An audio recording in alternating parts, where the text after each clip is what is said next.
Welcome to ARTWATCH, an enlightening foray into the lives of working artists. Come on in, step into our studio, and listen to something unique about the artistic development of some of our friends. I'm your host, Elisha. Today's episode features fiery dragons, the musician Prince, and Disneyland, as we discuss the long road between Albert Lea, Minnesota, and Hollywood. Please welcome Tom Butsch.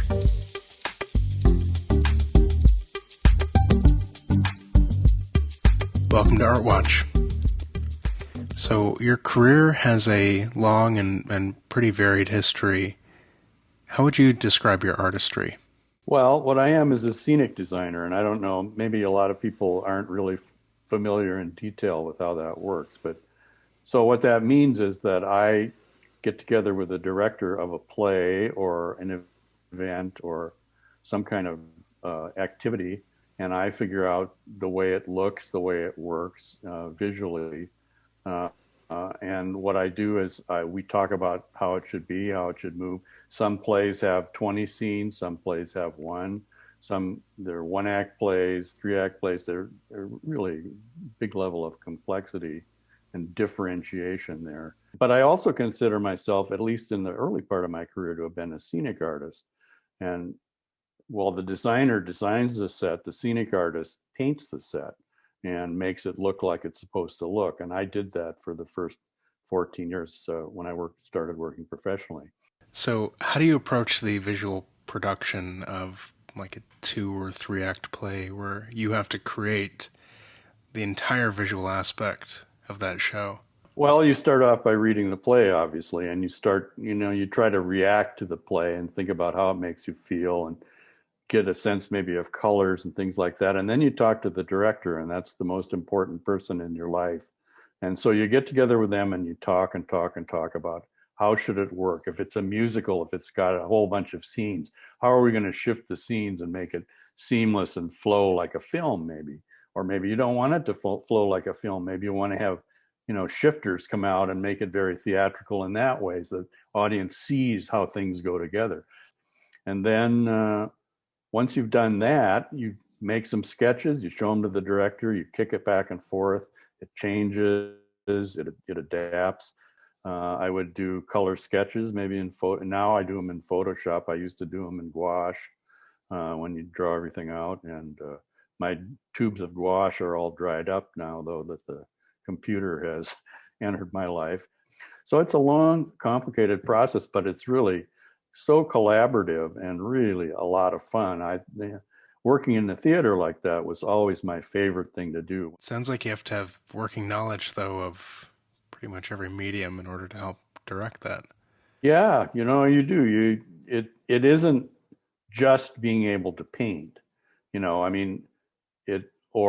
isn't just being able to sculpt. It's more like a collage in a way. I mean, you're putting elements together in ways that sometimes they shift around during the course of scenes on stage, and so you want them to look good no matter where they are on stage or where they are in the process. And the whole thing ideally is going to look like it's of a piece from beginning to end. I wasn't really well educated when I got out of college because they didn't have as much as they do now for people that are studying scene design. And so I learned it out of books and by myself and by doing it, that kind of thing. So a lot of ways I'm self-taught. How did you discover scenic design? Well, that's interesting. I got interested in the theater in Albert Lea High School. I accidentally went up to a room where they were auditioning for plays, and I thought, well, maybe I could do this. So I auditioned for the play, and I didn't get into that one. But then I auditioned for the next one, and I did get into that one. And when I really discovered scene design was the summer after my freshman year of college. So I auditioned for a summer theater called the Stagecoach Players, which was out south of Minneapolis, between Shakopee and Savage on Highway 5, and they did melodramas. So I auditioned, and amazingly, I got cast. And we were all hired to be in the shows, but we were also supposed to build and paint all the scenery and costumes as well. So because I was an art major, I got into the painting right away, and I thought, wow, this is kind of neat. We're painting on these big backdrops in the back of the theater, and it turned out it was something I could do. And by the time I was done with college, I sort of gave up on the idea of being an actor. And I had this fellow Wendell Josel, who was the scene design instructor at the University of Minnesota. My senior year gave me a job working in the scene shop and designing 3 plays in the Arena Theater for the University of Minnesota Theater department. And I really was not prepared or equipped to do that, but he saw something in me that I didn't notice in myself. And so he gave me that job, and I was able to do it. I figured out how to do it. I worked in the shop, and I was both a shop assistant, and I designed these 3 shows in the Arena. And by the time I was done, I, had developed a sort of a working knowledge of, really rudimentary scenery. I'd had 2 classes in set design by that time. So that's where I found it. That's where I discovered that I wanted to do that for a living. But I didn't realize how much I didn't know at the time I got out of college. So, Tom, how do you get from Albert Lea, Minnesota, doing some high school theater plays, all the way out to Disney? I was drafted into the Army, and just before I was drafted, I had worked at Chanhassen for a couple of months because a friend of mine was the designer out there. So he hired me to be his assistant. So I did that. Then I got drafted. When I came back to Minneapolis, the theater was not doing very well. They were losing money, or the attendance was bad. Lots of things were bad. So my friend Warner was leaving. So the job of designer at Chanhassen was open, but I wasn't going to be the designer because I was really still quite inexperienced. So they hired me to be the assistant to the designer for this next show that they were going to do, which was a French farce called Flea in Her Ear. But then with about 2 weeks to go, Jack couldn't do the show. He backed out of it. So here I was. So I'm going to design the show and be in the show. And we had like 2 weeks to do it, and then rehearsals. And, long story short, somehow it got done. It was not great, but it didn't fall down. And the show turned out to be a big hit and saved the theater. I wound up staying at Chanhassen for 14 years. And I had a friend that had gone out to California and gotten a job in TV working on sitcoms. So I called him up and I said, I understand that there's, if you have a theater background, you can get a job in television. And he said, yeah. And in fact, if you want to come out, this production designer is looking for a new assistant. So I put my portfolio together and I drove out, and I got a job right away. And I've always been lucky in terms of falling into these jobs. So I got this job working on Different Strokes. Some people may remember that show. And I worked 2 years in television. Had a friend who knew somebody at Disneyland. It's hard to believe given the way things are now, but at the time, Disneyland was not doing so well attendance-wise during the off-season, during the winter. And so they were doing these overlays of the park. There was one that was called State Fair, which was the first one I worked on. I got hired to work for like 6 weeks on the first one, and I really liked it better than working in television. And that's how I wound up from Albert Lea High School, my path to Disneyland. I've always been lucky in finding work, and this was another instance where, come on down. And I started the next day, and bring your portfolio down. And started the next day, and 24 years later, I retired.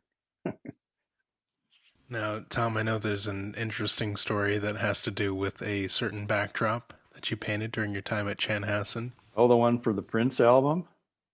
Is that the one? Yeah. That's one of the funniest things that has happened to me. When I first started at Disneyland, it's like one of the first years I was there.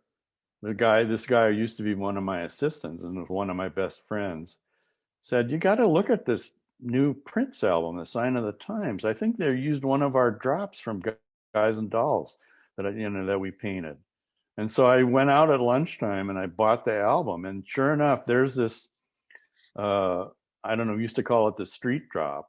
I guess somebody from the Prince organization went out to Chanhassen. This was after I was gone from there for several years. And they must have done a catalog of all the drops that were stored out there. And he chose this one because it was yellow and it had all these looked like electric signs on it, and used it as part of this sort of collage they put together for the Sign of the Times.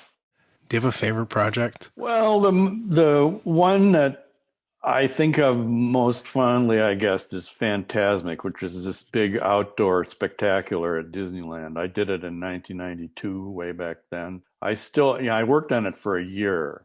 It was like a 20-minute show that involved film projected on water screens, boats on the rivers of America with performers on the boats, and things on land, and overdressing the Columbia and the Mark Twain, which are two of the big boats that run in the river. And it was quite high tech in its day. I mean, the idea of projecting film on water screens is something that's done more often now. But at that time, it was something people hadn't seen. And there was just this huge, ooh, the first time the screen went up, they looked like big fans of water, and suddenly the image appears on them. And this 40-foot dragon that you worked on, wired with fire-breathing capacity. Fire-breathing dragon. We decided we'd try to make something out of a genie lift, a man lift. And that's kind of what we wound up doing. We basically bought a genie lift and we took the basket off, and we made a really lightweight, the lightest weight we could, dragon head to go on top of it. That was it's like 16 feet long. Pyro guys came up with this idea that cremora, the stuff you put in your coffee, has got some really highly flammable aspects to it. So they made looked like a giant coffee. It actually looked kind of like a coffee can, but it had a compressed air component to it. So they would fill it with cremora, and when it was in the back of the dragon head's throat, the dragon would open its mouth, the compressed air would shoot the cremora out, and it would be ignited by an igniter. That's genius, Tom. Totally genius. Genie lift. Now, Tom, what are you working on these days? I don't have too much going on. I mean, occasionally I do things on the computer. I do a little artwork on the computer, that kind of stuff.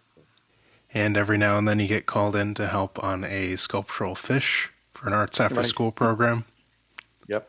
Yeah, and that was displayed here at the FCAI for Governor's Fishing opener, and sculpted by Tom, and finished with, maybe 300 or 400 paper plates as scales by the Kids College students, and wired up with little battery LED eyes.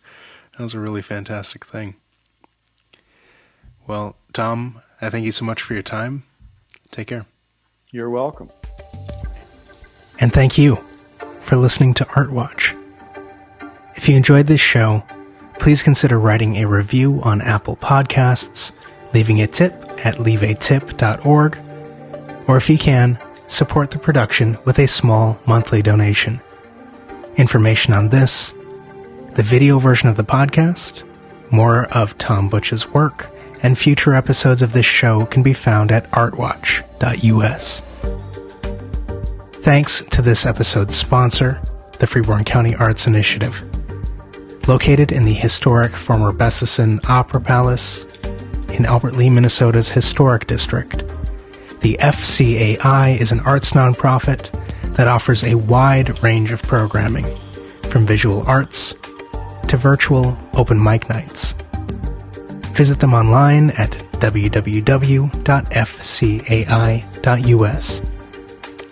This show was made possible with generous support from the Minnesota State Arts Board, the Southeastern Minnesota Arts Council, and Freeborn Maurer Cooperative Services. Thank you, really, from the bottom of my heart. I am so excited about next month's show. I hope you'll tune in. Until then, take care.